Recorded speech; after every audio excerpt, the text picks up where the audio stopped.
Hello दोस्तों, जैसा कि आप सभी जानते हैं कि यूपीपीसीएस 1 चैनल लेकर आ रहा है आपके लिए क्विक रिवीजन सीरीज। इस सीरीज में हम अपने 7 पार्ट कर चुके हैं। बेसिकली हम ये कहें तो हम 200 लगभग 190 पॉइंट हैं वो हम कर चुके हैं। बाकी जो टोटल हैं हमारे 394 फैक्ट्स हैं। कुछ आगे आप देखेंगे तो चीज़ें और जल्दी होंगी क्योंकि कुछ कुछ रिपीटेशन स्टार्ट हो जाएगा। रिपीटेशन ऐसा नहीं कि डायरेक्ट जो पहले वाला है वही आगे दिखेगा, बट ऐसे है कि कुछ जिन जहां आपको बताया जा सकता है कि ये चीज़ें हम इस तरह से डिस्कस कर चुके हैं, तो चीज़ें थोड़ी सी फास्ट ही होंगी। चलते हैं हम सीधा उस पॉइंट पर, 190 पॉइंट पर।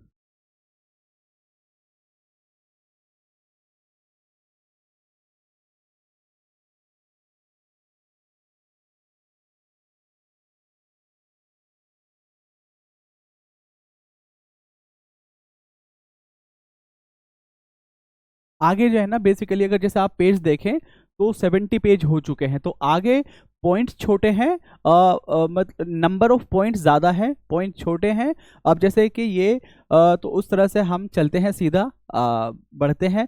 Basically classes of animals and number of chambers in their heart. जंतु वर्ग और उनके हृदय में चैम्बर की संख्या। बेसिकली क्या है ना, हार्ट के टाइप्स के, हार्ट में क्या होता है, और हिंदी में एक तो होता है ऑरिकल, एक होता है वेंट्रिकल, और उसमें से भी 2 पार्ट होते हैं कि लेफ्ट साइड राइट साइड, नीचे भी लेफ्ट साइड राइट साइड। तो उसी तरह से 4 चैम्बर बनते हैं जो नॉर्मल ह्यूमन हार्ट में, या जो मैमल्स हैं उसमें 4 चैम्बर होते हैं। लेकिन कुछ चीज़ें हैं जहाँ पर कुछ कुछ अलग तरह से है और एक्सेप्शन हमें याद होना चाहिए। जैसे कि आपका ये है सरीसृप, जो है जो रेप्टाइल्स हैं, इसमें 3 कक्षीय हृदय यानी कि 3 चैम्बर्ड हार्ट होता है। इसमें क्रोकोडाइल जो है, क्रोकोडाइल है तो रेप्टाइल, लेकिन उसके 4 चैम्बर होते हैं। क्रोकोडाइल जो है रेप्टाइल है, क्रोकोडाइल यानी कि मगरमच्छ, उसके जो है 4 चैम्बर हार्ट होता है, वो एक्सेप्शन है। तो ये आपको बिल्कुल याद होना चाहिए।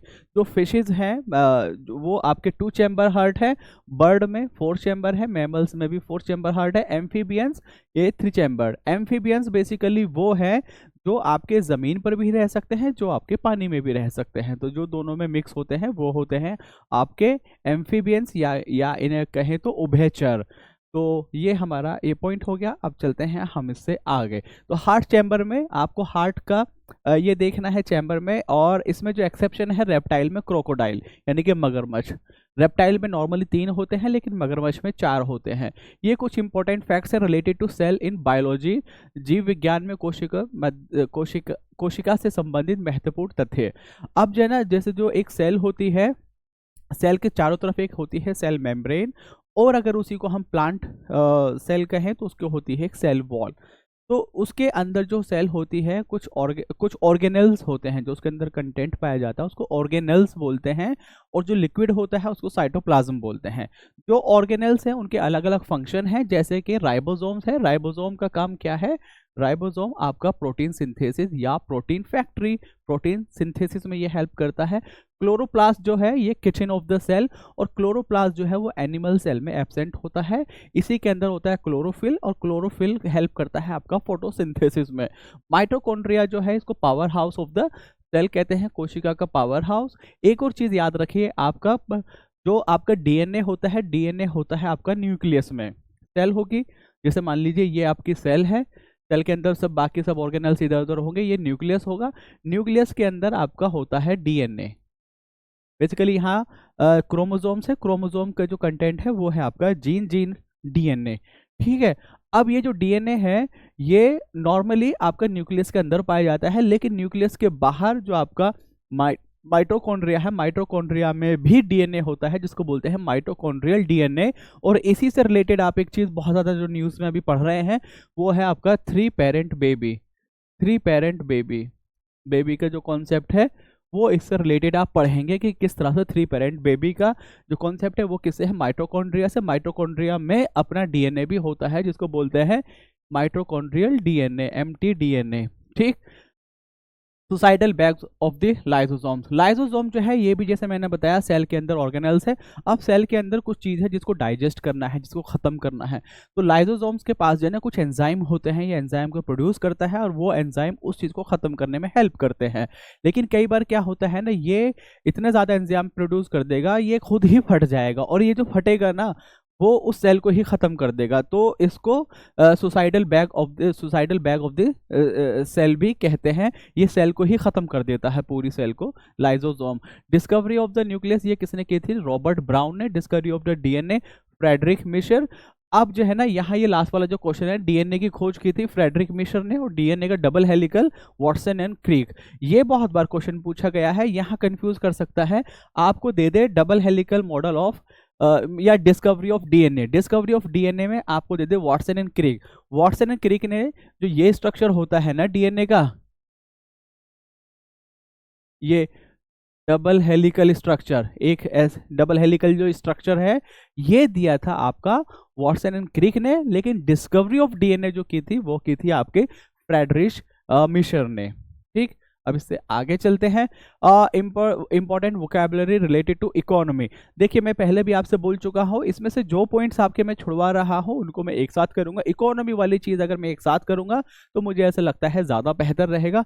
और ये तो टर्म्स भी वैसे हैं जहां मुझे चीजें समझानी पड़ेंगी, तो इसको अभी मैं छोड़ देता हूं। बल्कि इसको मैं तब इस तरह से करूंगा कि जो इकोनॉमी वाले टर्म है और उनको जो इकोनॉमी बजट है, चाहे यूपी का चाहे सेंटर का, उसके साथ में डिस्कस कर सकूं। ताकि मैं, क्योंकि यूपीपीसीएस जो है ना, वो एक तो थोड़ा कॉन्सेप्चुअल पूछेगा, और कॉन्सेप्चुअल के साथ साथ ये पूछता है what is the fiscal deficit, है ना। फिस्कल डेफिसिट की वैल्यू क्या है, चाहे वो इन टर्म्स ऑफ परसेंटेज या फिर एब्सोल्यूट नंबर में, तो ज्यादा बेहतर है वहीं पर एक साथ ये चीजें कराई जाए। तो इसको हम छोड़ते हैं। ऐसे ज्यादातर जो चीजें होंगी, जो भी मैं छोड़ूंगा, आप लोग पॉइंट याद रखेंगे। एक एक चीज मैं इसमें से आपकी करा दूंगा। यह है कुछ इंपॉर्टेंट अमेंडमेंट हम पहले भी बहुत सारे कर चुके हैं।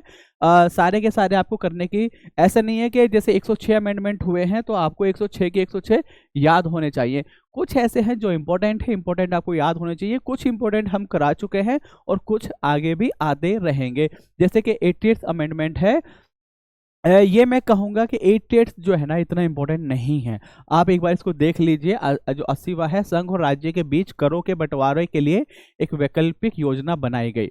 85th जो है ना, ये इंपॉर्टेंट है। और ये आप जब पढ़ेंगे ना रिजर्वेशन के बारे में, और रिजर्वेशन के साथ साथ एक चीज आती है जिसपे काफी दिक्कतें भी हुई, कॉन्सिक्वेंशियल सीनियोरिटी। कॉन्सिक्वेंशियल सीनियोरिटी जब हम मेंस के लिए से पढ़ेंगे ना, जहां पे हम रिजर्वेशन पॉलिसी का क्रिटिकल एग्जामिनेशन करेंगे, तो वहां हम 85th कॉन्स्टिट्यूशन अमेंडमेंट एक्ट को लेकर आते हैं। और सुप्रीम कोर्ट के जो बहुत सारे जजमेंट हैं उनको भी हम, जैसे कि 2006 का नागराज केस और 2018 का केस, कई सारे केसेस हैं जो, और या फिर और भी जो अमेंडमेंट है। तो 85th बस आप इस तरह से याद रख रही है। Provision of seniority was made in the case of promotion of government servant belonging to SC and ST, यानी कि अनुसूचित जाति और अनुसूचित जनजाति वर्ग के शासकीय सेवकों की पदोन्नति से रिलेटेड कौन सा है? वो है आपका 85। यानी कि प्रमोशन के लिए कौन सा है? प्रमोशन के लिए जो था 85th कॉन्स्टिट्यूशन अमेंडमेंट एक्ट। और जो 86 है, ये है आपका बेसिकली एजुकेशन। इसने 3 चीजों में चेंज किया था, fundamental right, DPSP and fundamental duties. Fundamental right में इसने 21A, DPSP में 45 में चेंज किया था, और फंडामेंटल ड्यूटी में 51A का K, इसने इसको किया था चेंज। ठीक है, तो आप ये देख लेंगे। इसमें राइट टू फ्री एजुकेशन, इस पे भी बच्चे कंफ्यूज हो जाते हैं एग्जामिनेशन के अंदर कि कौन सी साल है। 8 से 14 ये गलत है, 6 से 14 ये है। Right to free and compulsory education for children between 6 to 14 years of age was included as a fundamental right under article 21।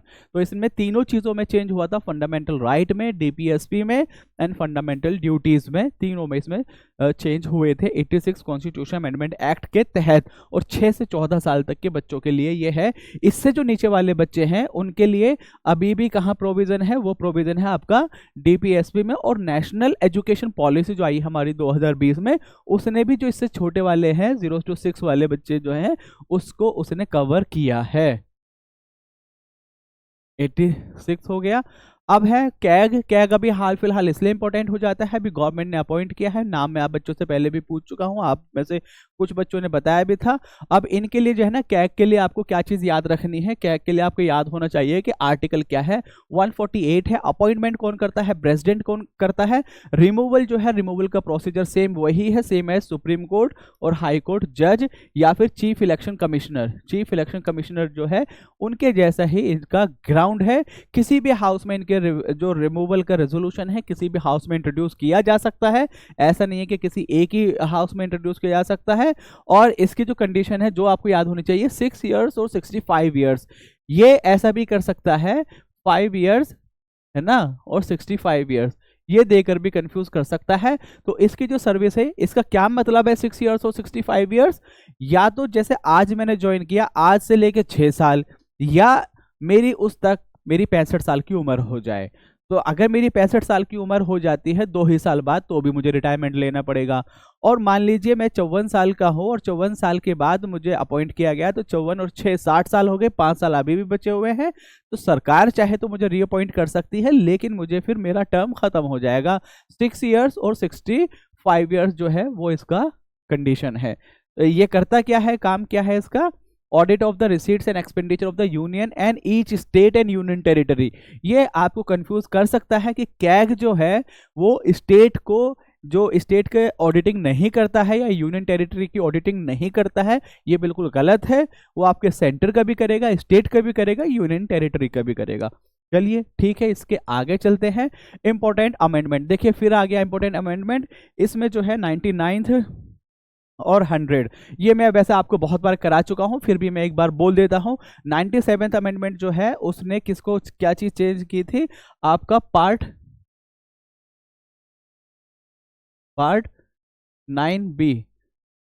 9B को ऐड किया था 97th ने। और 97th ने कोऑपरेटिव्स बनाने के लिए फंडामेंटल राइट किया था। 9B was added to the constitution provide the cooperative society under the part 4 of the formation of cooperative society was encourage और formation of cooperative society was made a fundamental right under article 19। अगर 19 में भी देखें तो 19 में भी ये है 19 क्लोज 1 क्लोज C, ये है बेसिकली जो cooperative society part of fundamental right जो 19 में है वो है 19(1)(c। ठीक है, तो इसमें 97 ने क्या किया, 97 अगर ऐसे ही देखा जाए तो उसने 9B पार्ट को ऐड किया, 9B को ऐड किया और कोऑपरेटिव्स बनाने को एज ए फंडामेंटल राइट भी उसने बताया आपका, जिसके लिए चेंज किया गया आर्टिकल 19(1)(c। ठीक, ये हो गया। To provide the protection of cooperative society the constitution was amended by amending the article इतना एंड इंसर्टिंग DPSP। तो इससे क्या क्या चीज चेंज हुई, 19(1)(c एंड 43(b). ठीक, अब जैसे 9 है ना, 9 एक तो 9 हो गया, एक 9A हो गया, एक 9B हो गया। ये था 73rd से, ये था 74 से, ये है 97 से। ये है आपका पंचायती राज इंस्टीट्यूशन से, PRI से। ये है आपका अर्बन लोकल बॉडी से या जो नगरीय लोकल चुनाव जो बॉडी होती है उनसे, और ये है आपका कोऑपरेटिव बॉडी से। तो ये है, चलिए आगे चलते हैं। मेरे ख्याल से समझ में आ रहा होगा, थोड़ी सी स्पीड तेज है, तेज भी आप ही लोगों की वजह से है। तो मतलब चलते हैं भाई, मेरा काम है जरा जल्दी से जल्दी कराना। 99th कॉन्स्टिट्यूशन अमेंडमेंट एक्ट जो है बेसिकली हो क्या रहा था, जुडिशरी और लेजिस्लेचर के बीच में एक लड़ाई चल रही थी। अब एक इस तरह से मैकेनिज्म आया था कि जहां जो जजेस का अपॉइंटमेंट है जिसे अभी कॉलेजियम करता है, तो एक सिस्टम ऐसा बनाया गया कि एक कमीशन होगी जो उसको अपॉइंट करेगी, नेशनल जुडिशियल अपॉइंटमेंट कमीशन बनाया गया, NJAC। और इसके लिए 99th कॉन्स्टिट्यूशन अमेंडमेंट एक्ट किया गया। और इसमें क्या था, जो अपॉइंटमेंट करेगा ना उसमें आपका एग्जीक्यूटिव भी आ गया था। एग्जीक्यूटिव मींस जो लॉ मिनिस्टर है वो, और एक और पर्सन था जिसको नॉमिनेट करती गवर्नमेंट, वो इसका पार्ट होते। तो इसको सुप्रीम कोर्ट ने क्या कहा कि this is against the independence of the judiciary, और इंडिपेंडेंस को उसने कहा कि ये basic structure of the constitution का पार्ट है। इसलिए उसने 99th को क्या कर दिया, खत्म, नल एंड वॉइड डिक्लेयर, अबे यार नल एंड वॉइड डिक्लेयर कर दिया। तो 99th constitution amendment act is related to NJAC या फिर जुडिशरी। और जो 100 है, 100 में क्या है, हमारे यानी कि इंडिया और बांग्लादेश के बीच में कुछ दिक्कत थी। अब जैसे अगर ये देखें तो ये हो गया आपका इंडिया, ये हो गया बांग्लादेश। इंडिया की कुछ जगह इधर थी, मैं इसको पूरा पूरा कर देता हूँ। और ये कुछ जगह बांग्लादेश की इधर थी। अब बांग्लादेश वाले इधर आते थे, इंडिया वाले इधर जाते थे, तो क्या हुआ ना, इस चीज को बोलते हैं इंक्लेव। आपकी जमीन तो किसी और के अंडर में है, लेकिन उसका कंट्रोल दूसरे देश के अंडर है, तो उसको बोलते हैं इंक्लेव। तो इस इंक्लेव को क्या किया गया, आदान प्रदान किया गया कि भैया अब इस चीज को हम खत्म करते हैं, जो भी हमारा बाउंड्री डिस्प्यूट है इसको खत्म करते हैं। तो 100 कॉन्स्टिट्यूशन अमेंडमेंट एक्ट के तहत लैंड बाउंड्री एग्रीमेंट किया गया between India and Bangladesh as per the bilateral land boundary agreement of 74. The first schedule of the Indian Constitution was amendment to exchange the disputed territories occupied by two countries. अब हुआ क्या कि एक case आप पढ़ेंगे, Berubari case. Berubari case आप पढ़ेंगे जब, और बेरूबारी केस आप यूज करेंगे जब आप मेंस लिखेंगे, ठीक है। 1960। भाई देखो, हम तो पूरी कोशिश कर रहे हैं आपको मेंस तक पहुंचाने के लिए। इतने छोटी आपको एक किताब पकड़ा दी 90-95 पेज की, जो है आपकी क्विक रिवीजन सीरीज, और साथ में कुछ 80-85 पेज की आपको एक करंट अफेयर की मैगजीन पकड़ा दी, जो है आपका सबका निचोड़। अब इतना भी अगर आप ना कर पाए, अगर और फिर आप पेपर देकर आए, देखिए आपको बात माननी है मानिए, आपको बात नहीं माननी आप पेपर देकर आइए, पेपर देकर आकर देखेंगे, मैगजीन आपको दिखेगी, और फिर आप देखिए जब चिड़िया चुग गई खेत तो अब पछताए क्या होत। तो बाद में पछताने से बेहतर है अभी मेहनत कर ली जाए। और मैं कह रहा हूँ, देखिए अगर आप कहीं से पढ़ रहे हैं, अच्छे से पढ़ रहे हैं तो पढ़ते रहिए, लेकिन अगर आपने नहीं पढ़ा है, आपको डर लग रहा है, इस टाइम में बेचैनी हो रही है कि कहाँ से करूँ, चीज़ें छूट गई, टाइम निकल गया, अब क्या करूँ, तो अब कर सकते हैं आप क्विक रिवीजन सीरीज और प्रहार मैगजीन, ठीक है। जिम्मेदारी से बोल रहा हूँ यहाँ खड़े होकर, ऐसा नहीं है कि सिर्फ अपने चैनल के लिए या अपने लिए, जिम्मेदारी से बोल रहा हूँ, ठीक है। तो इस चीज को आप कर सकते हैं। हाँ, बेरोबारी केस पढ़ेंगे, उसमें क्या हुआ, बेरोबारी केस पढ़ेंगे और फिर आगे एक चीज पढ़ेंगे, कच्छतीवु आइलैंड डिस्प्यूट। कच्छतीवु आइलैंड डिस्प्यूट जो है वो इंडिया और श्रीलंका के बीच में है। क्या है ना, बेरुबारी में ये कहा गया कि जब भी आप किसी को जमीन देंगे ना, उसके लिए कॉन्स्टिट्यूशन अमेंडमेंट एक्ट होगा, जमीन सीड करने के लिए, देने के लिए, तो उसी के लिए आपका 100 कॉन्स्टिट्यूशन अमेंडमेंट एक्ट भी उसी से जुड़ा हुआ है। और कच्छतीवु आइलैंड इंडिया और श्रीलंका के बीच में जो डिस्प्यूट होता रहता है, उसको इंडिया ने बिना कॉन्स्टिट्यूशन, बिना संविधान में चेंज किए हुए श्रीलंका को दे दिया था। अब इसी के ऊपर कई बार पॉलिटिकल डिबेट होती है कि उस टाइम की जो गवर्नमेंट थी उसने इसको ऐसे ही दिया था, जो कि गलत था, ऐसा नहीं होना चाहिए था। कच्छतीवु आइलैंड पे इंडिया का हक होना चाहिए। ये इंडिया और श्रीलंका के बीच में एक डिस्प्यूट है। Major rulers of Pallava dynasty. अब देखिए आपको पहला पता होना चाहिए, लास्ट पता होना चाहिए, और जो कोई बीच में बहुत फेमस रहा है वो, तो आप सीधा सा नाम देख लीजिए, सिम्हा विष्णु जो है ये आपके फर्स्ट है, और जो लास्ट हो गए आपके परमेश्वरम 2, और जो इंपॉर्टेंट है ये देखेंगे आप खुद, ठीक। Indus Valley civilisation geographical expansion. Indus Valley civilisation को जो है ना इस तरह से आप देख लीजिए, सबसे ऊपर जो है ये होगा आपका मांडू, ये हो गया आपका J&K में, ये हो गया सुख्ता जेंडोर, ये अभी प्रेजेंटली पाकिस्तान में, बलूचिस्तान पाकिस्तान। ये हो गया आपका आलमगीरपुर, ये है आपका उत्तर प्रदेश में, और ये होगा आपका दाइमाबाद जो है आपका महाराष्ट्र में। तो ये जो है ना आपका नॉर्थ में सबसे ऊपर कौन सी साइट है, जो इंडस वैली सिविलाइजेशन की सबसे ऊपर साइट है मांडा कहाँ है, जम्मू कश्मीर में। और जो सबसे वेस्टर्न साइड में है वो है सुख्ता जेंडोर, वो कहाँ है आपका बलूचिस्तान यानी कि पाकिस्तान में। और जो सबसे ईस्टर्न वाली साइड है वो है आलमगीरपुर, जो कि है उत्तर प्रदेश में, और दाइमाबाद है महाराष्ट्र में। देखिए इसकी क्या किस तरह से ये हेल्प करता है। फॉर एग्जाम्पल आलमगीरपुर के साथ साथ में आपको दे दिया बागौर और दे दिया, और कोई और साइट और दे दी, तो आपको जब लोकेशन अगर याद है तो आप कहेंगे भाई आलमगीरपुर मेरठ के यहाँ तक ही तो था एक्सपेंशन, इससे आगे तो था ही नहीं। और उससे आगे अगर किसी साइट का नाम दिया है तो वो इंडस वैली सिविलाइजेशन की साइट नहीं है, वो किसी और सिविलाइजेशन की साइट है। तो आप इस तरह से उसको एलिमिनेट कर सकते हैं। आपकी जो है ना इन्फॉर्मेशन या जो नॉलेज है वो ऐसे नहीं, वो डायरेक्ट ही आपकी हेल्प करती है, वो इनडायरेक्टली भी आपकी हेल्प करती है। और ज्यादातर जो क्वेश्चन है ना वो आपकी इनडायरेक्ट नॉलेज से ही ज्यादा सॉल्व होते हैं एलिमिनेशन के थ्रू। तो ठीक है, आप इसको ये मैंने बता दिया, यही यहाँ पे कहानी लिखी हुई है। और इसके आगे चलते हैं important rulers of Vijayanagar empire. जो विजयनगर एम्पायर है उसको जो नींव रखी थी वो दो भाई थे, हरिहर एंड बुक्का, इन दोनों ने बनाया था। और ये किस डायनेस्टी से थे? Sangma dynasty. Harihar became the ruler of Sangma dynasty in 1336। He captured Mysore and Madurai from the southern kingdom. Harihar, और एक है कृष्णदेवराया। कृष्णदेवराया आंध्र भोजा, ये वो हैं जिनके साथ तल्लीकोटा बैटल हुई थी और अल्टीमेटली जो विजयनगर एम्पायर है वो खत्म हुआ था। कृष्णदेवराया, तल्लीकोटा बैटल। और he was also known as Andhra Bhoja, और he belong to Tuluva dynasty. ये बहुत बार क्वेश्चन पूछा जाता है, तुलुवा डायनेस्टी। और ये कौन सी? संगमा डायनेस्टी। यहाँ भी कई सारी डायनेस्टी थी, आगे आगे वो भी बताई जाएंगी। एक ये बात पूछा जाता है कि इन्होंने अपनी माँ के नाम पे एक शहर का नाम रखा, वो नाम आप मुझे बताएंगे कि उसका नाम क्या है। एक है आंध्र भोजा। आंध्र भोजा किसको कहा जाता है?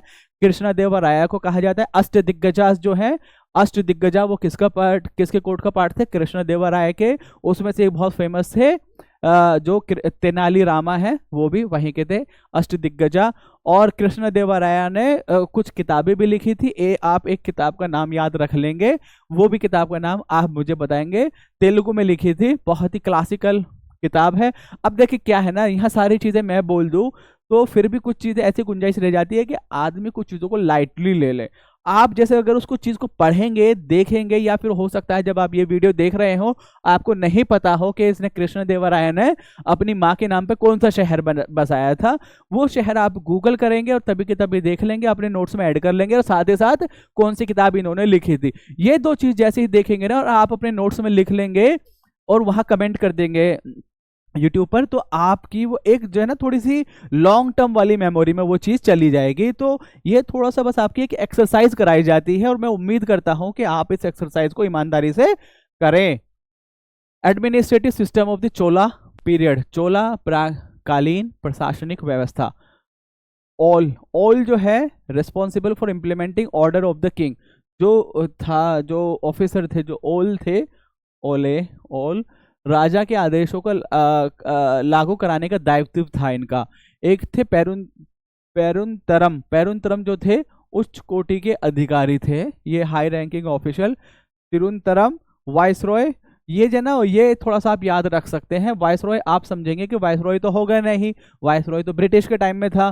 सूबे के नेता थे जो राजा के करीबी परिवार के सदस्य होते थे। ये मैं कहूँगा कि बहुत इंपॉर्टेंट है ये वाला टर्म, वाइसरॉय। एक है Nattar. Nattar heads of the Nadus. Nadu जो है एक लैंड से जुड़ा हुआ है, जैसे कि तमिलनाडु स्टेट है तो उस तरह से नाडू ये है। नत्तावाई नाडु काउंसिल। नत्तावाई नाडु काउंसिल नाडुओं से जुड़ी परिषद। नत्तावीस कृषि से जुड़े अधिकारी। और वारियम, वारियम है person who help run the village government. तो जो चोला है, चोला के बारे में आप तो एक उनका एडमिनिस्ट्रेशन, और ये फिर है ऑफिशियल्स के एडमिनिस्ट्रेटिव सिस्टम जो है उसके जो ऑफिशियल्स हैं उनके ये पोजीशन। ओल जो है, ऑल पेरुंतरम सिरुंतरम वाइसराय। ऑल और वाइसरॉय, इसमें दो चीज जरूर आपको याद रहनी चाहिए, याद तो और भी करनी चाहिए लेकिन ये दो बहुत अच्छे से याद होनी चाहिए। Important rulers of Kushan empire. Kujula Kadphises, Kujula Kadphises, ये जो है कुडुल कडफिसिस, ये तो बस यही है कि इनको प्रथम भी कहा जाता है। कडफिसिस पहले कुषाण शासक थे जिन्होंने भारत में कुषाण साम्राज्य की नींव रखी। तो कुषाण शासन जो है, कुषाण शासन की स्थापना भारत में किसने की? कुजुला काडफिसिस, कुजुला काडफिसिस ने की, और कुषाण शासन का संस्थापक भी माना जाता है। और दूसरे थे विम कडफिसिस, ये यहाँ से इतने तक। और ये इनके बारे में कहाँ से? रबातक शिलालेख जो है उससे इनके बारे में मिलता है। और विमा कडफिसिस जो था was the son of and father of Kanishka. ये जो है विमा कडफिसिस। अब इस तरह से देखिए, जो कुजुला है, कुजुला हो गया आपका स्थापक, या फिर भारत में जो जिसने कुषाण शासन को लेकर आया वो कौन थे? कुजुला। विमा कडफिसिस को आप मानिए जो इसका कुषाण शासन का जो सबसे महानतम रूलर हुआ है जिसका नाम है कुषाण, कनिष्का। कनिष्का के फादर कौन थे? विमा कडफिसिस। अब ये क्या है? मोस्ट फेमस कुषाण रूलर है। कनिष्क जो है सबसे प्रसिद्ध कुषाण शासक थे। इनके फादर कौन थे? इनके फादर थे आपके कडफसिस और जिन्होंने विमा कडफसिस और जिन्होंने कुषाण रूलर को एस्टैब्लिश किया, कुषाण एम्पायर को, वो कौन थे? कुजुल कडफसिस। ठीक, अब इसमें क्या है, ये जो डेट है ना ये आपको याद होनी चाहिए। इसमें जो है ना 78 एडी में कैलेंडर कल्ट शाका संवत को स्टार्ट किया था, which is now used by the Indian government. Shaka, एक दो चीजें हैं, एक तो विक्रम एंड एक शाका। इसमें बेसिकली पूछ लिया जाता है, कई बार मैच द फॉलोइंग करा लिया जाता है, कई बार डेट करा लिया जाता है। तो जो शाका है वो तो है 78 में, जो विक्रम है वो आप मुझे बताएंगे कि वो कब हुआ है और दोनों के बीच में कितने साल का गैप है। शाका और इसके बीच में गैप जो है वो आप मुझे बताएंगे, और विक्रम जो है वो कब स्टार्ट हुआ। जब ऑब्वियसली आप गैप बताएंगे तो ये भी बता देंगे कि वो कब स्टार्ट हुआ था, ये आप मुझे बताएंगे। Purushapura and Mathura were the two capitals of the Kushan empire during Kanishka's reign. Kanishka के टाइम में जो कुषाण एम्पायर थी उसकी दो कैपिटल थी, एक तो पुरुषपुरा और एक मथुरा। पुरुषपुरा जो है, जो प्रेजेंट टाइम में पेशावर है पाकिस्तान में, उसका पुराना नाम है Purushapura. Facts related to delimitation commission. अब जो है ना डिलिमिटेशन कमीशन क्या होती है? परिसीमन आयोग। परिसीमन आयोग, परिसीमन आयोग ऐसा है कि जब भी सेंसस होगी, सेंसस से भी पीछे आते हैं, क्या है ना, देश को डिवाइड किया गया है स्टेट्स में, और जो पार्लियामेंट्री मेंबर होंगे उनके लिए एक टेरिटोरियल डिवीजन हुआ है कि इस जगह से एमपी चुना जाएगा। उसके लिए कोशिश ये की गई है कि पॉपुलेशन के बेस पे किया जाए, कि पॉपुलेशन यूनिफॉर्मिटी रहे। तो वो सेंटर लेवल पे भी होता है, वो स्टेट लेवल पर भी होता है। स्टेट लेवल पर एमएलए चुने जाते हैं उस टेरिटरी से। अब क्या है कि एक कोशिश की जाती है कि एक यूनिफॉर्म पैरिटी मेंटेन की जाए। तो जब जब सेंसस होगी तो सेंसस के बाद आपका डिलिमिटेशन कमीशन बनेगी। सेंसस आपकी 1951 में हुई। सेंसस कब हुई?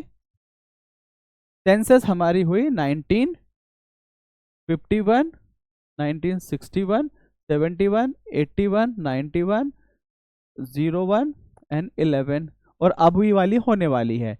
तो हर इसके बाद होना था, लेकिन हर इसके बाद नहीं हुआ है। डिलिमिटेशन कमीशन बनी है 4 बार, 4 बार बनी है। इस बार यूपीएससी ने यही क्वेश्चन पूछा था कि कितनी बार डिलिमिटेशन कमीशन स्टैब्लिश हुई है, तो ये 4 बार हुई है। ठीक है, अब इसके बारे में एक चीज और क्या है, डिलिमिटेशन कमीशन को स्टैब्लिश करती है आपकी पार्लियामेंट, लेकिन इसका ओरिजिन है कॉन्स्टिट्यूशन से। ये बनती है डिलिमिटेशन कमीशन एक्ट के द्वारा, जो कि बुलाया जाता है पार्लियामेंट के, लेकिन इसका ओरिजिन जो है सेंट्रल लेवल के लिए वो है आपका आर्टिकल 82। आर्टिकल 82 जो है वो करता है। अब हम इसका आगे देख लेते हैं। अब डिलिमिटेशन कमीशन जो है ना, ये बता दिया, determines the boundary of the constituencies through out the country and works in collaboration with election commission of India. परिसीमन आयोग भारत के चुनाव आयोग के साथ मिलकर काम करता है। परिसीमन आयोग में निम्नलिखित सदस्य होते हैं। एक तो क्या रहेगा, सुप्रीम कोर्ट का रिटायर्ड जज, और एक चीफ इलेक्शन कमिश्नर, और जिस स्टेट की अभी बात हो रही है उस स्टेट का जो स्टेट इलेक्शन कमिश्नर है वो होता है। तो 3 मेंबर की ये कमेटी होती है। इनका जो डिसीजन होता है ना वो किसी भी कोर्ट में चैलेंज नहीं किया जाता, यानी कि फाइनल होता है। और अभी तक जो है 4 बार बनी है। कौन कब? 52, 63, 72 एंड 2002, ये 4 बार हुई है अभी, ये आपको याद रखना है। Composition of Lok Sabha and Rajya Sabha, ये बहुत ही छोटी सी चीज़ है, सिंपल सी चीज़ है। लोकसभा में मैक्सिमम जो सीटें हैं 550 है, और जो राज्यसभा में 250 है। लेकिन इसमें जो है आपका ये वाला क्वेश्चन यूपी पीसीएस ने पूछा है, इसमें आपका 530 तो हो गए आपके, 530 किसके लिए हो गए? 530 हो गए आपके स्टेट्स के लिए, और जो 20 है वो है आपके यूटीज के लिए मैक्सिमम। ये वाला क्वेश्चन पूछा था कि मैक्सिमम कितने एमपी यूटी से हो सकते हैं, तो वो है 20, और ये 530, तो टोटल है 550, लेकिन ये 545। ठीक है, अब 20 जो है 20 आपके यूनियन टेरिटरी हो गए। राज्यसभा में 250, 238 जो है वो स्टेट्स एंड यूनियन टेरिटरी को करते हैं। 12 जो है वो नॉमिनेटेड होते हैं, 12 मेंबर नॉमिनेटेड होते हैं। अब से पहले क्या था ना, यहाँ जो था लोकसभा में 2 मेंबर नॉमिनेट होते थे एंग्लो इंडियन से, एंग्लो इंडियन जो कम्युनिटी है वहाँ से। लेकिन जो 104 कॉन्स्टिट्यूशन अमेंडमेंट एक्ट है उसने एंग्लो इंडियन, चाहे तो स्टेट में हो चाहे पार्लियामेंट में हो, पार्लियामेंट में 2 होते थे, स्टेट में 1 होता था, उसको कर दिया है अबोलिश, उसको हटा दिया है। और जो नॉमिनेटेड हैं ये 12 मेंबर होते हैं, प्रेसिडेंट करता है। और इसको science, social service, literature and art, इसमें से आपका 4 में से किसी भी फील्ड में वो एक्सपर्ट है तो उनको यहाँ पर ले लिया जाता है। बेसिकली ऐसा नहीं है कि बिल्कुल क्लियर कट आर्ट ही देखा जाए। अब जब सरकार चाह लेती है तो वो किसी को भी लेकर आ सकती है और उस फील्ड को डिफाइन कर लिया जाता है, जैसे कि कई सारे लोगों का बहुत क्रिटिसिज्म भी हुआ है। ये रहा सरकार का डिसीजन, हमारा काम है पढ़ना, हमें ये पता होना चाहिए 12 मेंबर हैं और 4 क्राइटेरिया हैं जिन पर वो उसको अपॉइंट किया जाता है। पब्लिक अकाउंट कमेटी, अब क्या है ना, पार्लियामेंट आपने भी सुना होगा कि पार्लियामेंट का अभी मानसून सेशन चल रहा है, अभी विंटर सेशन है, अभी बजट सेशन है। अब क्या है, ये 3 सेशन है, ये कहीं भी कॉन्स्टिट्यूशन में मेंशन नहीं है। कॉन्स्टिट्यूशन क्या कहता है, कॉन्स्टिट्यूशन कहता है कि आर्टिकल 85 के तहत 2 सेशन के बीच में 6 महीने से ज्यादा गैप नहीं होना चाहिए। ये बस एक कंडीशन है आर्टिकल 85 के तहत, 85 के तहत के 2 सेशन के बीच में 6 महीने से ज़्यादा गैप नहीं होना चाहिए। 3 सेशन जो है ये पार्लियामेंट्री कन्वेंशन है। अब क्या है कि पार्लियामेंट तो मिली, कुछ टाइम के लिए मिले और चले गए, लेकिन थ्रू आउट द ईयर काम चलता है तो उस काम को करते हैं आपकी कमेटीज़। कुछ कमेटी होती हैं जिसको बोलते हैं एडहॉक कमेटी और कुछ होती हैं परमानेंट कमेटी। एडहॉक कमेटी वो होती हैं जो आपके किसी काम के लिए बनाई गई और तभी ख़त्म हो जाती है, जैसे कि जेपीसी, जॉइंट पार्लियामेंट्री कमेटी, या फिर सिलेक्ट कमेटी। इस तरह से ये होगी एडहॉक, काम के लिए बनाई गई और ख़त्म हो गई। अब एक होती है आपकी परमानेंट, परमानेंट में भी 2 होती हैं, डिपार्टमेंटल रिलेटेड स्टैंडिंग कमेटी और एक होती है फाइनेंशियल कमेटी। फाइनेंशियल कमेटी में 3 होती हैं, public account committee, estimate committee and PUC committee. तो पब्लिक अकाउंट कमेटी जो है इसके बारे में हम देख लेते हैं। फाइनेंस कमेटी है, most senior most parliamentary committee है, ये 1921 से है। और इसके बारे में जो ना एक चीज़ है शायद यहाँ नहीं लिखी गई है, एक कमेटी थी जिसके रिकमेंडेशन पे इसको बनाया गया था, तो उस कमेटी का आप मुझे नाम बताएंगे। एटकिंसन कमेटी, मुझे एग्जैक्टली सीरियसली मैं बता रहा हूँ, मुझे नहीं पता है, याद नहीं आ रहा है, बट इतना है शायद या तो एटकिंसन है या कुछ ए से ही कुछ नाम है, जो आप मुझे बताएंगे कमेंट करके, जिसकी रिकमेंडेशन के बेस पर ये बनी थी parliamentary account committee. Parliamentary account committee consist of 22 member होते हैं, जिसमें से 15 आपके लोकसभा से और 7 आपके राज्यसभा से। कोई भी मिनिस्टर इसका मेंबर नहीं हो सकता। टेन्योर 1 साल का है। अभी मैंने बोला था कि ये परमानेंट है और यहाँ पे लिख दिया टेन्योर 1 साल, ये तो गलत हो गया ना। अब क्या है ना, जैसे ही टेन्योर 1 साल का, फिर नई कमेटी बन जाती है, फिर नई कमेटी बन जाती है, फिर नई, तो ये थ्रू आउट द ईयर ऐसे चलता रहता है, एक बार में 1 साल के लिए, लेकिन चलता रहेगा इस तरह से। तो ये हो गया permanent. A minister can not be selected as a member of A committee, chairman of committee is appointed by the speaker of the Lok Sabha from among its member. अब अभी थोड़ी देर पहले हमने बात की थी, थोड़ी देर पहले हमने क्या बात की थी, 148 आर्टिकल की। 148 के अंदर कौन है, क्या क्या क्या करेगा, ऑडिट। अब ऑडिट की बात ऐसे ही थोड़ी डिस्कशन क्या होगा, वो तो होगी रिपोर्ट, तो ये देता है आपको प्रेसिडेंट को, प्रेसिडेंट देगा पार्लियामेंट को, और पार्लियामेंट में किसको भेजी जाएगी, पीएसी को। तो पीएसी क्या करती है, इस रिपोर्ट की डिटेल्ड स्टडी करेगी और उसकी समरी पार्लियामेंट में देगी। अब इस पर चर्चा होगी, समरी क्या, नेगेटिव पॉइंट्स को हाईलाइट करेगी और उस पर चर्चा होती है। ये जो है पीएसी आपका हो गया, का ये काम है। Articles related to prime minister and president. Article 74 मंत्रिपरिषद द्वारा राष्ट्रपति को सहायता और सलाह देने की उसकी शक्ति से संबंधित है। एक चीज है, प्रेसिडेंट जो है, प्रेसिडेंट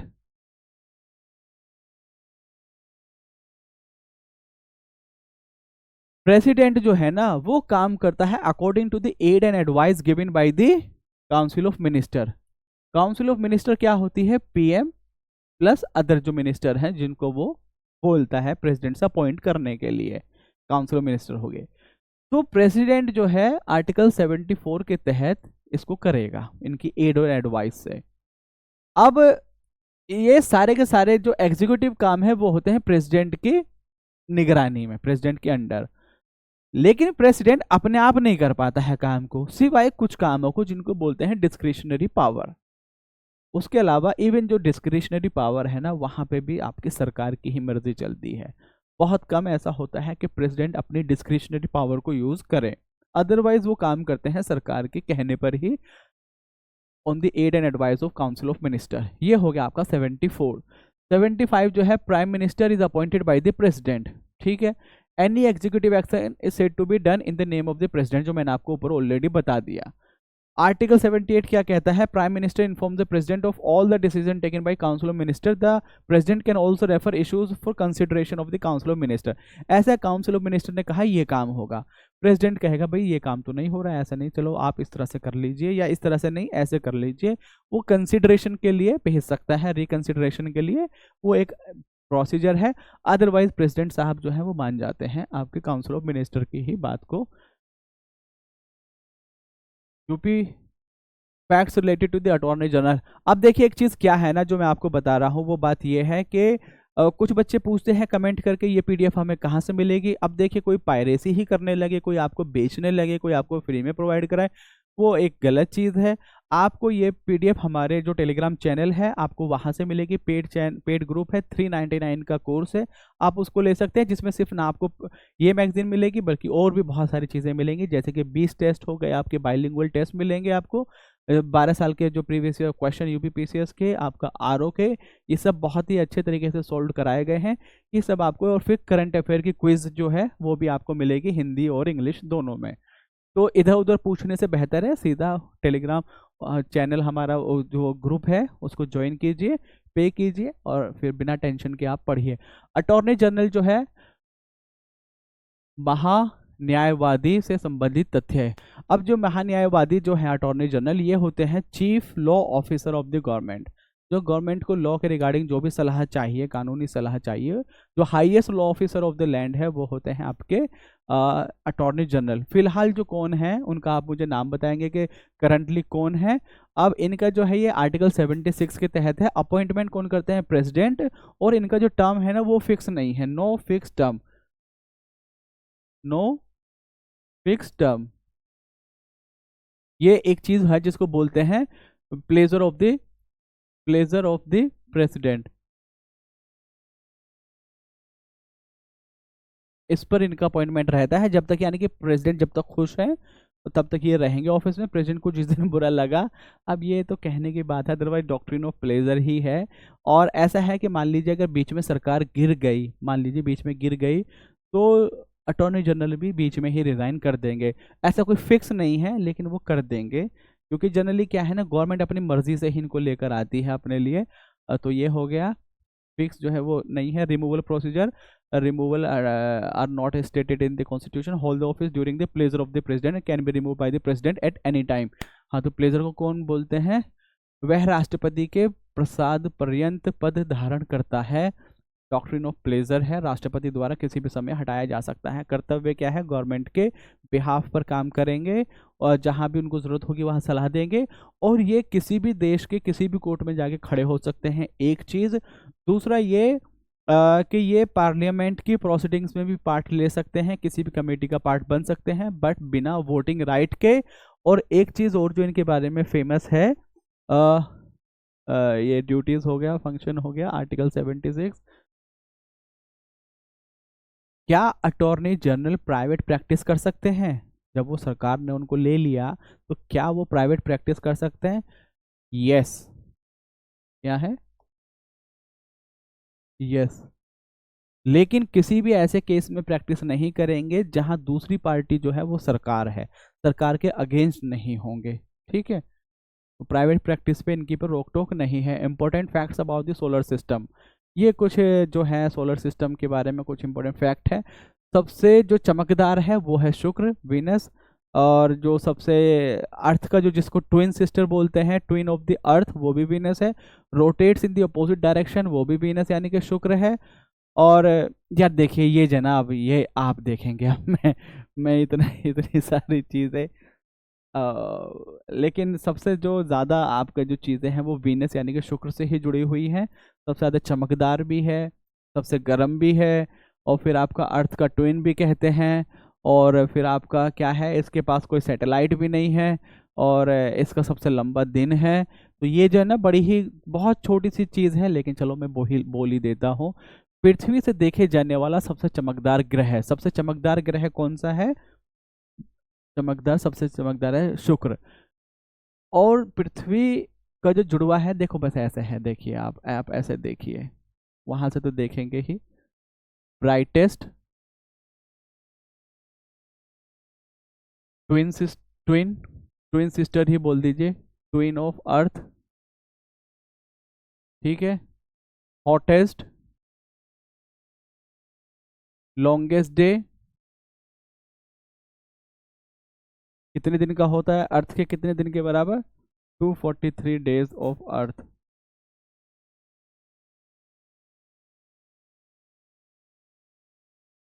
और इसको किस चीज के नाम से जानते हैं, इसका कोई नो सैटेलाइट,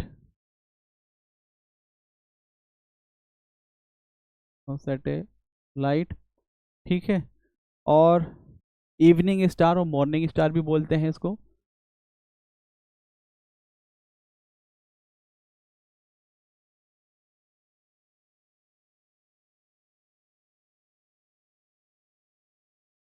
तो ये बहुत सारी चीजें हैं जो वीनस से जुड़ी हुई है, बाकी उसके अलावा 3-4 पॉइंट्स और बचे, वो आप देख लेंगे। सबसे निकटतम तारा कौन सा है, प्रोक्सिमा सेंट्री। सौरमंडल का सबसे गर्म ग्रह वो भी शुक्र है। और सौरमंडल का सबसे ठंडा जो है वो है आपका यूरेनस। यूरेनस को हिंदी में क्या बोलते हैं, तो ये चीज आप देख लेंगे, इस तरह से आप भी लिख लीजिएगा, ठीक है। सबसे जो ठंडा है वो है Arun, Arun Uranus. Important international border and their features, ये इसमें से मुझे ऐसा लगता है कि एक आध क्वेश्चन आपका आ सकता है, एक आध क्वेश्चन आपका आ सकता है। जो आपकी है 17 डिग्री लाइन जो है,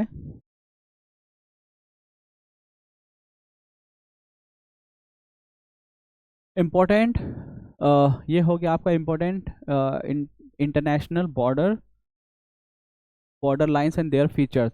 17, 17 डिग्री, 20 डिग्री, अभी जैसे हमने इंडिया के रिस्पेक्ट में किया था, 6 डिग्री, 8 डिग्री, 9 डिग्री, 10 डिग्री, कुछ चैनल कुछ पैसेज।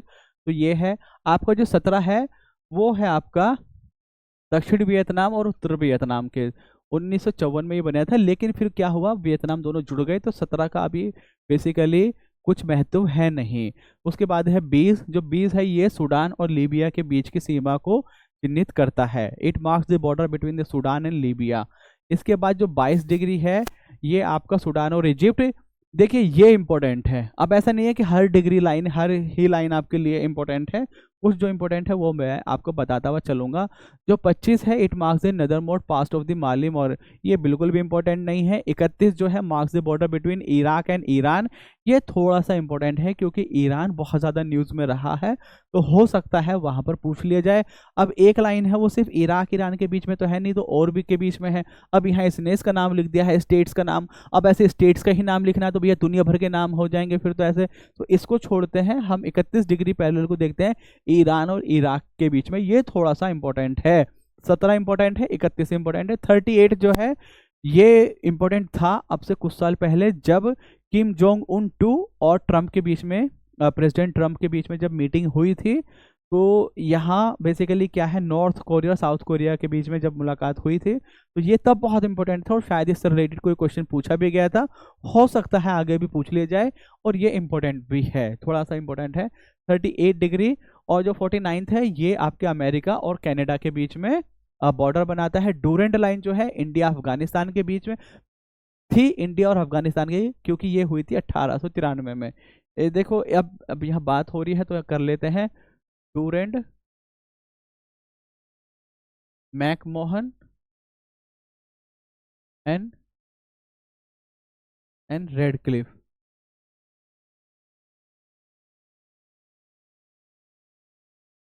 ये थी आपकी 1893 में, ये 1914 में, ये 1947 में। इसकी क्रोनोलॉजी भी पूछ लेते हैं। और इसमें ये है आपका इंडिया एंड अफगानिस्तान, लेकिन बाद में ये डिवीजन हो गया, तो अभी है ये पाकिस्तान एंड अफगानिस्तान। ये India and China, India and China, और चाइना के कौन से, थ्रू आउट द बॉर्डर नहीं, जो आपका अरुणाचल प्रदेश वाली साइड है, यानी कि ईस्टर्न बॉर्डर जो है वो। रेड क्लिफ लाइन जो है India and Pakistan, India and Pakistan इसके बीच में है रेड क्लिफ लाइन 1947। अब है डूरेंट लाइन हमने कर लिया। अब एक देखेंगे हम हिंडनबर्ग, इसको अभी देखते हैं। हिंडनबर्ग जो है बेसिकली ये पोलैंड और जर्मनी के बीच में है, और ये बाद में जो है ना खत्म हो गई, क्योंकि जब 1919 वाली ट्रीटी हुई वर्ल्ड वॉर के बाद, ट्रीटी ऑफ वर्साइल, उसके बाद ये इरेलीवेंट हो गई, क्योंकि बाउंड्री बहुत ज़्यादा शिफ्ट हो रही थी। मैकमोहन लाइन होगी, मैकमोहन लाइन मैंने अभी आपको बता दिया, इंडिया एंड चाइना के बीच में। मैगी नॉट लाइन जो है ये French border towards Germany before the world war two. अब जो चीज़ अभी है ही नहीं उसके बारे में बस थोड़ा सा याद रखना, एक है मैनरहेम लाइन, मैनरहेम रशिया और फिनलैंड के बीच में, और ये भी कब थी, वर्ल्ड वॉर टू के टाइम में, इतने ज़्यादा इंपॉर्टेंट नहीं है।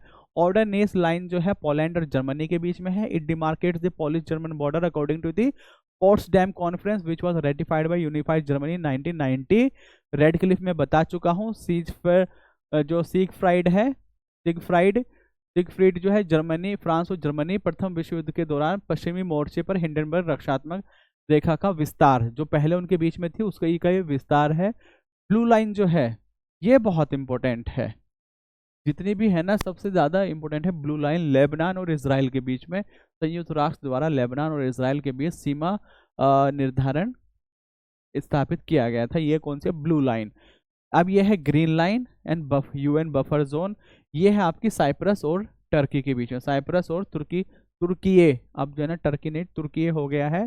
डीमिलिटराइज जोन है पेट्रोल बाय यूनाइटेड नेशन पी के भी, इसको छोड़िए, आप याद क्या क्या रखना है, ग्रीन लाइन, साइप्रस एंड तुर्की, blue line, Lebanon and Israel, और आपका फिर एक याद रखना है आपको क्या 48 उस 49 38 और 17, ये आपको याद रखना है। इंडिया से रिलेटेड मैंने आपको बता दिया है, तीनों के तीनों आपका डूरेंट, मैकमोहन एंड फिर आपका रेड क्लिफ।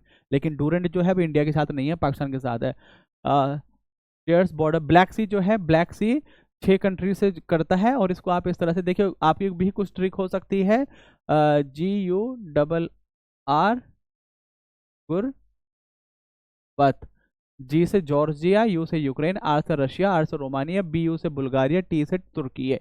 ये 6 कंट्री हैं जो आपकी ब्लैक सी को चारों तरफ से मतलब सब तरफ से घेरती हैं। Importance event in Indian history, अब ये वाली जो चीज़ है ना ये है मतलब इतना ज़्यादा नहीं है, लेकिन फिर भी मैं एक कहानी के तौर पे बताता हूँ। साल आ जाता है 1911, 1911 में कुछ चीज़ें होती हैं। किंग जॉर्ज जो है, किंग जॉर्ज 5 वो आते हैं इंडिया, और यहाँ पर लगता है दिल्ली दरबार, और इसमें कहा जाता है कि आपकी बंगाल से कोलकाता से कैपिटल शिफ्ट होकर हो जाएगी आपकी इंडिया में।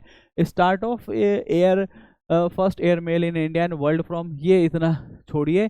1919 वाली जो चीज़ है इसमें आता है गवर्नमेंट ऑफ इंडिया एक्ट 1919, जिसने आपकी डायरकी को इंट्रोड्यूस किया था at the province level.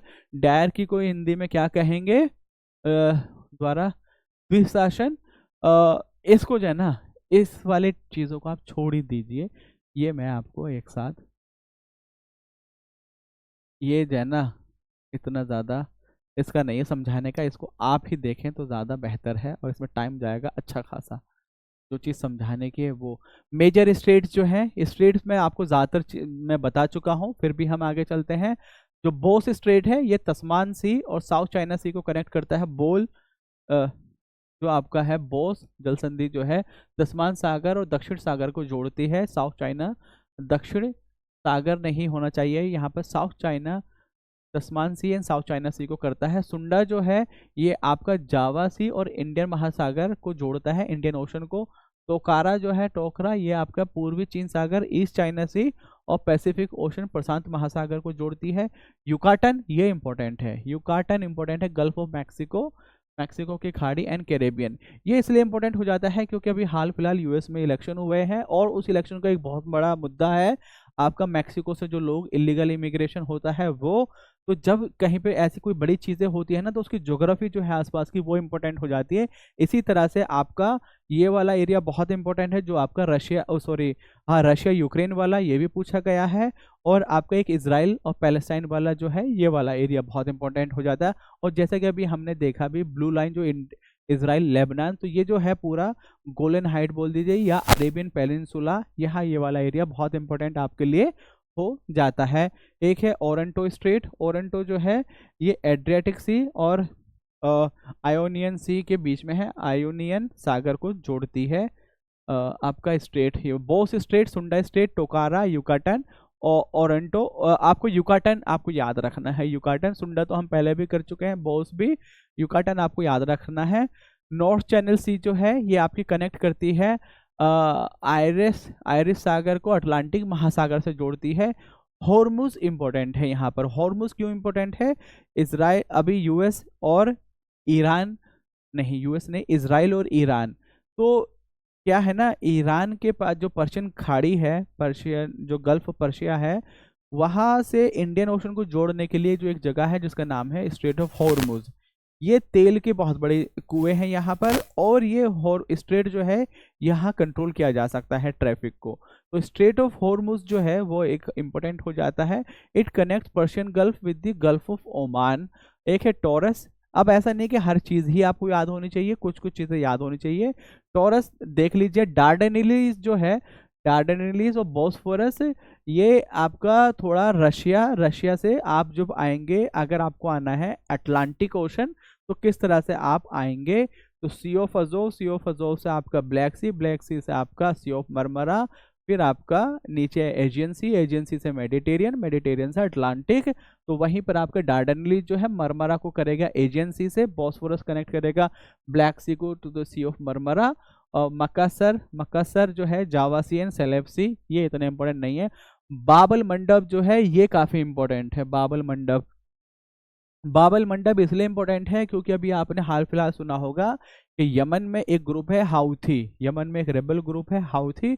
Houthi ने जो इजराइल से जुड़े हुए जो जहाज हैं, पानी के जहाज जो हैं, उन पर अटैक किया है लाल सागर में, रेड सी में। तो ये जो है ना बाबल मंडप, रेड सी के ऊपर, तो यहाँ तो हो गया सुएज कैनाल, और यहाँ है ये बाबल मंडप जो आपके जिबूती और यमन के बीच में है। ये आपका हो गया बाबल मंडप, ये इंपॉर्टेंट है। Malacca strait treaty connect the Andaman to the South China C.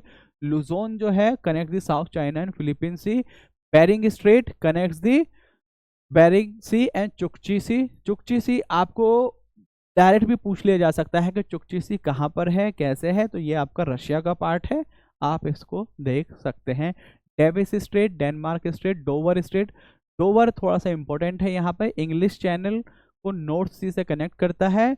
Hudson straight, straight of Gibraltar, जैसा मैंने अभी आपको बताया, मेडिटेरियन और अटलांटिक के बीच में जो है स्ट्रेट ऑफ गिब्राल्टर है। और सेपरेट किसको करता है? ऊपर यूरोप, यूरोप का भी कौन सा पार्ट? जो स्पेन, और नीचे अफ्रीका, इसको ये करता है आपका, ठीक।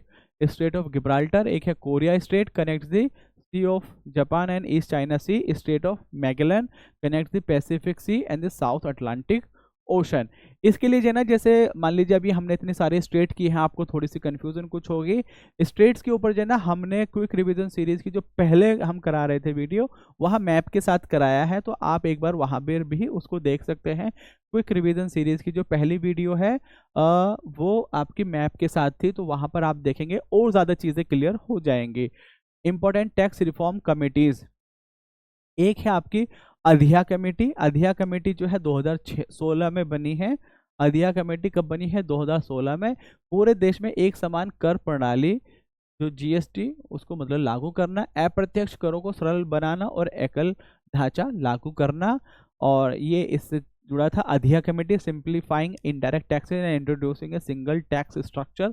एल के झा जो है 1977। और ये किससे जुड़े हैं? ये प्रत्यक्ष कर से है, ये अप्रत्यक्ष है, अप्रत्यक्ष, प्रत्यक्ष, और ये आपका प्रत्यक्ष से जुड़ा हुआ है। और समिति ने काले धन और टैक्स चोरी को रोकने के लिए सख्त कानून और प्रशासनिक उपायों की सिफारिश की। एक है नरसिम्हम कमेटी। नरसिम्हम कमेटी जो है बैंकिंग से जुड़ा हुआ है, रिकमेंडेशन बैंकिंग सेक्टर रिफॉर्म, और ये 2 बार आई है आपकी 91 में और 98 में बैंकिंग सेक्टर रिफॉर्म्स के लिए। केलकर कमेटी जो है उसने डायरेक्ट और इनडायरेक्ट टैक्स दोनों में रिफॉर्म्स की बात की है। राजा चेलिया जो है 1991 में, और direct and indirect tax reforms and simplifying and broadening the direct tax system, rationalization of the tax rate. Rationalization of the tax rate, एक चीज मैंने आप लोगों को बताई थी कि ऐसा होता है, ऐसा होता है, ये बताएंगे आप मुझे, कि जब एक, ये हो गया आपका टैक्स रेट, ये है टैक्स रेट, ये है आपका टैक्स रिवेन्यू। इस तरह से कर्व बनता है, यानी कि टैक्स रेट जैसे जैसे बढ़ेगी तो टैक्स रिवेन्यू बढ़ता रहेगा, लेकिन एक पॉइंट आएगा उससे आगे आपने टैक्स रेट बढ़ाया तो फिर टैक्स रिवेन्यू घटने लगेगा। तो ये वाला ऑप्टिमम है। तो ये इस वाले कर्व को कौन सा कर्व बोलते हैं, इस कर्व को कौन सा कर्व बोलते हैं, जो बताता है टैक्स रिवेन्यू और टैक्स रेट के बीच में रिलेशन। ये आप मुझे कमेंट करके बताएंगे। मैं ऑलरेडी आपको इकोनॉमिक कर्व करा चुका हूँ, 2 बार करा चुका हूँ। कुछ इंपॉर्टेंट स्कीम है जिनके बारे में जनरली क्वेश्चन पूछ लिया जाता है कि कब ये स्कीम लॉन्च हुई थी। प्रधानमंत्री जनधन योजना 28 अगस्त 2014, इसके 10 साल हुए हैं। जनधन योजना के बारे में आप देखेंगे कि इसमें कितने अकाउंट खुले हैं, लगभग 56 करोड़ कुछ अकाउंट है, वो आप देखेंगे। और इसमें भी जो मेजॉरिटी है ना, जो मैं फैक्ट बता रहा हूँ, वो वुमेन ज़्यादा है, ये भी आप देखेंगे। एक ये भी देख लीजिएगा टोटल सेविंग कितनी है, बहुत कम चांस है, लेकिन अगर पूछ लिया तो एकदम बाउंसर की तरह है। और अगर आपने ठीक कर दिया तो आप मेजोरिटी 99.9% बच्चों से बेहतर आपका आंसर होगा अगर आपने कर दिया तो। फाइनेंशियल इंक्लूजन को बढ़ाने के लिए है ये प्रधानमंत्री उज्ज्वला योजना जो है, ये फ्री एलपीजी कनेक्शन, और ये 1 मई 2016 को स्टार्ट की गई थी। प्राइम मिनिस्टर फसल बीमा योजना, ये क्या है बेसिकली एग्रीकल्चर में इंश्योरेंस प्रोवाइड कराने के लिए है। और इसमें 3 रेट होते हैं, 1.5%, 2% एंड 5%। 1.5% फॉर रबी, 2% फॉर खरीफ और 5% फॉर एनुअल क्रॉप या फिर आपके हॉर्टिकल्चर क्रॉप जो हैं उनके लिए है प्रधानमंत्री फसल बीमा योजना। 13 जनवरी 2016 को हुआ था। स्वच्छ भारत मिशन 2 अक्टूबर 2014 को, to ensure the cleanliness across the country and eliminate open defecation. Swachh Bharat mission ये इंपॉर्टेंट है आपके लिए। प्रधानमंत्री आवास योजना 25 जून 2015 को, और इसने क्या कहा था, to provide affordable housing to all, both rural और अर्बन एरिया में सबको हाउस प्रोवाइड करा देंगे। कितने तक, 2022 तक। लेकिन अभी वो टारगेट अचीव नहीं हुआ है, काफ़ी कुछ अचीव कर लिया गया है लेकिन काफ़ी कुछ अभी बाकी है, और इसकी डेट को भी आगे बढ़ा दिया गया है, जो बजट वाली क्लास में आपको बताया जाएगा एग्जैक्टली कि कितना हुआ है। सुकन्या समृद्धि योजना है, सुकन्या, इसमें क्या है ना, सुकन्या समृद्धि योजना में 2015 में ये हुई थी, 22 जनवरी 2015 को, to provide financial security to the girl child for her future and encourage saving for her education. Basically Sukanya Samriddhi में ये नाम से ही समझ जाइए, सुकन्या और उसकी समृद्धि की बात हो रही है। तो किस तरह से होगी कि सरकार फाइनेंशियल सपोर्ट देगी ताकि उसकी एजुकेशन और अल्टीमेटली उसकी शादी में हेल्प हो सके। उसके लिए प्राइम मिनिस्टर किसान सम्मान निधि, ये 1 फरवरी 2019 को है। किसान सम्मान निधि के तहत 2000 रुपये, 6000 एनुअल, जिनको 3 पार्ट में डिवाइड किया गया है, 2-2 हज़ार रुपये की किस्त दी जाती है। इसमें to provide financial assistance of ₹6,000 to small and marginal farmer, और टोटल 3 बार में दिया जाता है। आयुष्मान भारत प्रधानमंत्री जन आरोग्य योजना 23 सितंबर 2018 को हुआ, और इसमें क्या है, 5 लाख तक का आपको इंश्योरेंस पे किया जाएगा, 5 लाख तक का, to poor and deprived family, जिसको रिसेंटली अभी ये किया गया कि 70 साल से जो बड़ा कोई भी है, anyone from above 70 years can avail the facility of this insurance, और उनको 5 लाख तक का इंश्योरेंस दिया गया है। ये अभी हाल फिलहाल ही सरकार की तरफ से किया गया, और इसको रिसेंटली हमारे प्राइम मिनिस्टर नरेंद्र मोदी जी ने कहा कि दिल्ली और वेस्ट बंगाल के जो बुजुर्ग लोग हैं वो बहुत, उनके लिए मैं दुखी हूँ क्योंकि ये गवर्नमेंट इसको इम्प्लीमेंट नहीं कर रही है। ये इसलिए नहीं कर रही है क्योंकि जो हेल्थ है वो कंकरेंट लिस्ट में आता है, जिस पे सरकार भी कानून बना सकती है, जिस पे स्टेट भी कानून बना सकता है, लेकिन जो सेंट्रल है वो आपको, सेंटर भी कानून बना सकती है, वो इन्फोर्स नहीं कर सकती, वो डायरेक्शन दे सकती है कि आप ऐसा कीजिए। स्टेट ने कहा कि हमारी खुद की एक हेल्थ पॉलिसी है, हम उसको इम्प्लीमेंट कर रहे हैं।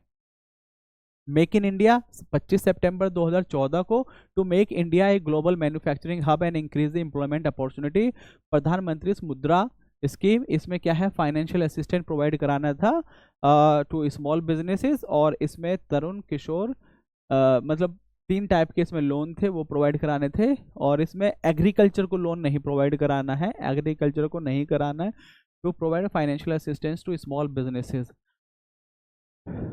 कितना टाइम हो गया, 58 मिनट, ठीक है। अब फिलहाल आज की क्लास में इतना ही करते हैं, अगली क्लास हम लेकर आएंगे। Thank you, have a good day, bye, take care.